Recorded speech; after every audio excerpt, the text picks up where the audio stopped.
আসসালামু আলাইকুম। সবাইকে স্বাগত জানাচ্ছি আমি নাইম ফাথম মুবিন। শুরুতে সংবাদ শিরোনাম। বাংলাদেশের সর্বশেষ গুরুত্বপূর্ণ আপডেট সংবাদে আপনাকে স্বাগত। শুরুতেই সংবাদ শিরোনাম, পরে বিস্তারিত। প্রথমেই জানাবো, স্বরাষ্ট্রমন্ত্রী সালাউদ্দিন আহমেদ বললেন আওয়ামী লীগের দাফন হয়ে গেছে দিল্লিতে। স্বরাষ্ট্রমন্ত্রী সালাউদ্দিন আহমেদ বলেছেন ২০২৪ সালের ৫ই আগস্টে ছাত্র জনতার গণ অভ্যুত্থানের মধ্য দিয়ে আওয়ামী লীগের রাজনৈতিক মৃত্যু হয়েছে, দাফন হয়েছে দিল্লিতে। আজ রাজধানীর আগারগাঁয়ে বাংলাদেশ চীন মৈত্রী সম্মেলন কেন্দ্রে জুলাই আগস্ট গণ অভ্যুত্থান শোক ও বিজয়ের বর্ষপূর্তি উপলক্ষে আয়োজিত জুলাই জাতীয় সম্মেলন ২০২৬-এ তিনি এসব কথা বলেন। জানাবো, নির্বাচনী অঙ্গীকার বাস্তবায়নে নিরলসভাবে কাজ করছে সরকার, বললেন রুহুল কবির রিজভী। বিএনপির সিনিয়র যুগ্ম মহাসচিব প্রধানমন্ত্রী তারেক রহমানের কর্মকাণ্ড তুলে ধরে তার রাজনৈতিক উপদেষ্টা ও বিএনপির সিনিয়র যুগ্ম মহাসচিব রুহুল কবির রিজভী বলেছেন, প্রধানমন্ত্রী নিরলসভাবে প্রচেষ্টার মধ্য দিয়ে তার নির্বাচনে প্রদত্ত অঙ্গীকার বাস্তবায়নে নিরলসভাবে কাজ করে যাচ্ছে। এবারে জানাবো, পুরনো ভিডিও ভাইরাল, তারেক রহমান কি আদৌ বাংলাদেশকে ভালোবাসেন? সোমা ইসলামের প্রশ্ন। চ্যানেল আইয়ের live to talk show the পয়েন্টের একটি পুরনো ভিডিও ভাইরাল হয়েছে। সেখানে আলোচক হিসেবে উপস্থিত ছিলেন সাবেক সেনা কর্মকর্তা ও রাজনীতিবিদ শাহজাহান ওমর বীরুত্তম। সেখানে চ্যানেল আইয়ে থাকা সোমা ইসলাম তিনি তারেক রহমানকে নিয়ে যে বিতর্কিত কথা বলেছেন সেটি ইতিমধ্যে আবারও নতুন করে পুরনো সেই ভিডিও ভাইরাল হয়েছে। তে চরমভাবে বিপাকে পড়েছেন ওই উপস্থাপক। এরপর জানাবো, পে স্কেলের গেজেট নিয়ে নতুন বার্তা, কোন গ্রেডের বেতন কত?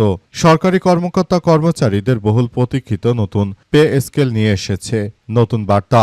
সরকারের শীর্ষ পর্যায় থেকে জানানো হয়েছে, নতুন বেতন কাঠামো একেবারে কার্যকর না করে বরং তা ধাপে ধাপে বাস্তবায়ন করা হবে। প্রথম ধাপেই বাড়বে মূল বেসিক বেতন। প্রস্তাবিত নতুন পে স্কেলের ২০টি গ্রেডের বেতন হচ্ছে: প্রথম গ্রেডে ১,৬০,০০০, দ্বিতীয় গ্রেডে ১,৩২,০০০, তৃতীয় গ্রেডে ১,১৩,০০০, চতুর্থ গ্রেডে ১,০০,০০০, পঞ্চম গ্রেডে ৮৬,০০০, ষষ্ঠ গ্রেডে ৭১,০০০, সপ্তম গ্রেডে ৫৮,০০০, অষ্টম গ্রেডে ৪৭,০০০, নবম গ্রেডে ৪৫,০০০, দশম গ্রেডে ৩২,০০০, ১১তম গ্রেডে ২৫,০০০, ১২তম গ্রেডে ২৪,০০০, ১৩তম গ্রেডও একই, ১৪তম গ্রেডে ২৩,০০০, ১৫তম গ্রেডে ২২,৮০০, ১৬তম গ্রেডে ১৯,৯০০, সপ্তম ১৭তম গ্রেডে ২১,৪০০, ১৮তম গ্রেডে ২১,০০০, ১৯তম গ্রেডে ২০,০০০, ২০তম গ্রেডেও ২০,০০০ করার প্রস্তাব দেওয়া হয়েছে।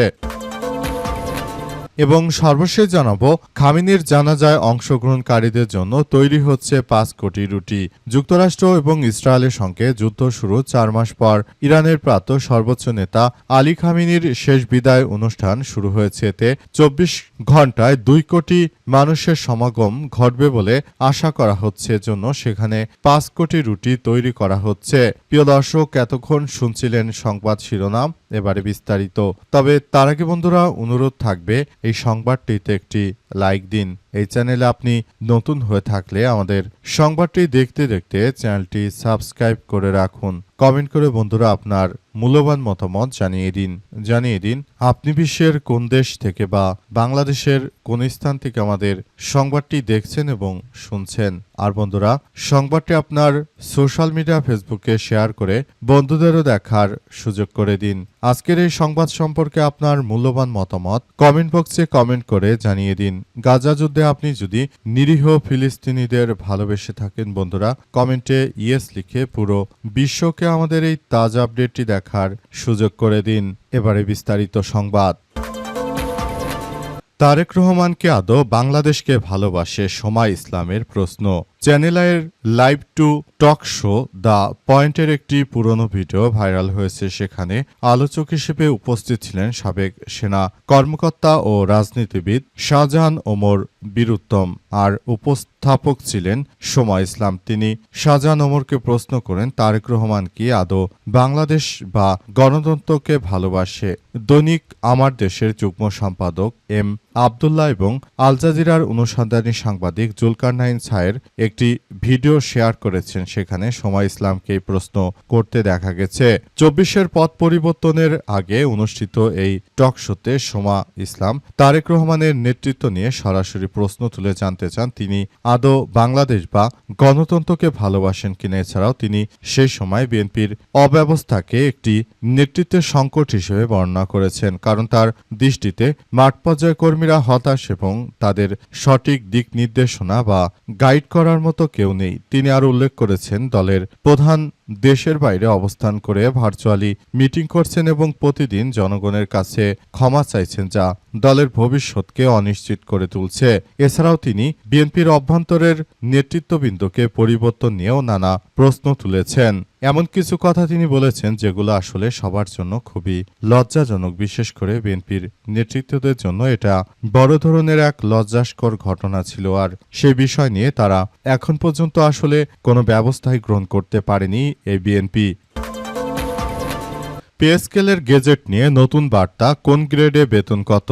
সরকারি কর্মকর্তা কর্মচারীদের বহু পরীক্ষিত নতুন পে স্কেল নিয়ে এসেছে নতুন বার্তা। সরকারের শীর্ষ পর্যায় থেকে জানানো হয়েছে, নতুন বেতন কাঠামো একেবারে কার্যকর না করে ধাপে ধাপে তা বাস্তবায়ন করা হবে। প্রথম ধাপে বাড়বে মূল বেতন বা বেসিক বেতন। এদিকে অর্থ মন্ত্রণালয়ের সূত্র বলছে, চলতি মাসেই গেজেট প্রকাশ হতে পারে।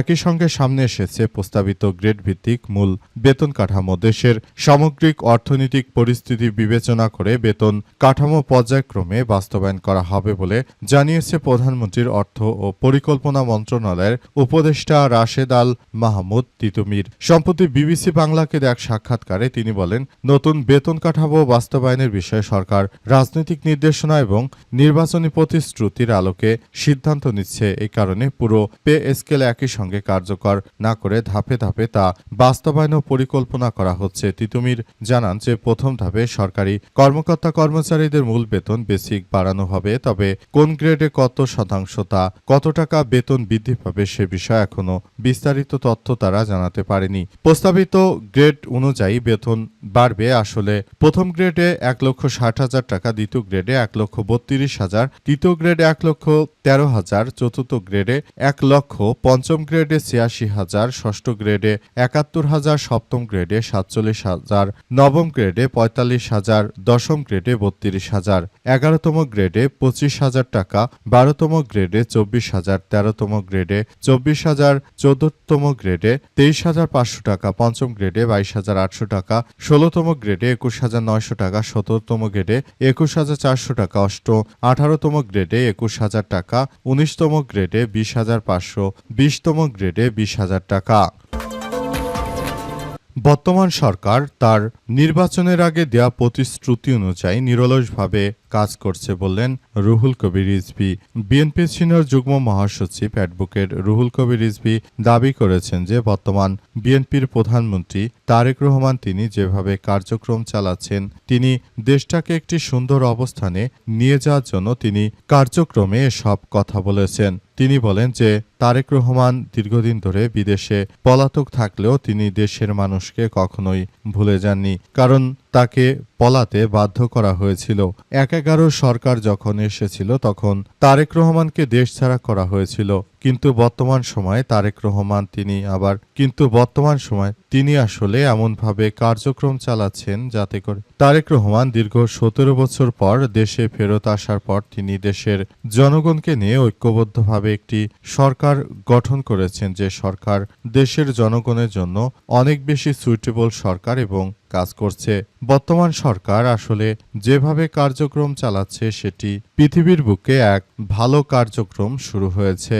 বর্তমানে আসলে যে ধরনের কার্যক্রম তারা শুরু করেছে এটা আমাদের সবার জন্য এক অতীব গুরুত্বপূর্ণ একটি কার্যক্রম হিসেবে আবির্ভূত হচ্ছে বলে উল্লেখ করা হয়েছে। স্বরাষ্ট্রমন্ত্রী সালাউদ্দিন বললেন, আওয়ামী লীগের দাফন হয়ে গেছে দিল্লিতে। স্বরাষ্ট্রমন্ত্রী সালাউদ্দিন আহমেদ জানিয়েছেন 2024 সালের 5 আগস্ট ছাত্র জনতার গণ অভ্যুত্থানের মধ্য দিয়ে আওয়ামী লীগের রাজনৈতিক মৃত্যু হয়ে গেছে এবং তাদের দাফন হয়েছে দিল্লিতে। শেখ হাসিনা এখন যতই হুমকি ধামকি দেখ না কেন তারা কোনোভাবে আসলে বাংলাদেশে ফেরত আসতে পারবে না। তিনি বলেন, বাংলাদেশের মানুষ এটা বুঝে গেছে যে শেখ হাসিনার বেল নাই, শেখ হাসিনার টাইম ফুরিয়ে গেছে। শেখ হাসিনা তিনি যে দিল্লিতে অবস্থান করছেন সেখানেই তার দাফন হয়ে গেছে, তিনি আর বাংলাদেশে ফেরত আসতে পারবেন না বলে মন্তব্য করেছেন সালাউদ্দিন। তিনি বলেন, শেখ হাসিনা যদি দেশে আসার কোনো সক্ষমতা থাকে তাহলে তাকে আন্তর্জাতিক অপরাধ ট্রাইব্যুনাল ফেস করে তারপর দেশে আসতে হবে। সেটা তিনি কখনোই পারবেন না, এবং সেটা যেহেতু পারবেন না, সুতরাং তার দেশে আসা কোনোভাবেই আর সম্ভব নয়। আওয়ামী লীগ দীর্ঘ 17 বছর ধরে বাংলাদেশের মানুষের উপর যে অত্যাচার করেছে, সেই অত্যাচারের কালো অধ্যায় শেষ হয়ে গেছে। এখন আর চাইলেই তারা দেশের বিরুদ্ধে কোনো ষড়যন্ত্র করতে পারছে না বলে জানান তিনি আরও জানান, তাই আমি বিষয়গুলো নিয়ে খুবই গুরুত্ব সহকারে বলতে চাই যে আওয়ামী লীগ আসলে তাদের দিন শেষ। তারা এখন আর চাইলেও এদেশে আসতে পারবে না, এবং এদেশে যদি তারা আসার চেষ্টা করে তাহলে সেটি তাদের জন্য এক মরণ যন্ত্রণা হিসেবে আসবে বলে জানিয়েছেন তিনি আরও জানান যে নতুন বাংলাদেশ গড়ে তুলতে আমরা বদ্ধপরিকর। যতই আওয়ামী লীগের দালালেরা তারা চেষ্টা করুক না কেন, তারা বিএনপির এই উন্নয়নের সমৃদ্ধ অগ্রযাত্রাকে তারা কখনোই আর ফেলতে পারবে না। তারা নতুন করে দেশটাকে আর ধ্বংসের মুখে নিতে পারবে না বলে জানান স্বরাষ্ট্রমন্ত্রী সালাউদ্দিন। তিনি বলেন, নতুন বাংলাদেশ গড়ে তুলতে আমাদের সবাইকে একসঙ্গে কাজ করতে হবে। দেশটাকে সুন্দরভাবে সুন্দর অবস্থানে নিয়ে যাওয়ার জন্য সবাইকে একযোগে আসলে কার্যক্রম অব্যাহত রাখতে হবে বলে জানিয়েছেন স্বরাষ্ট্রমন্ত্রী সালাউদ্দিন।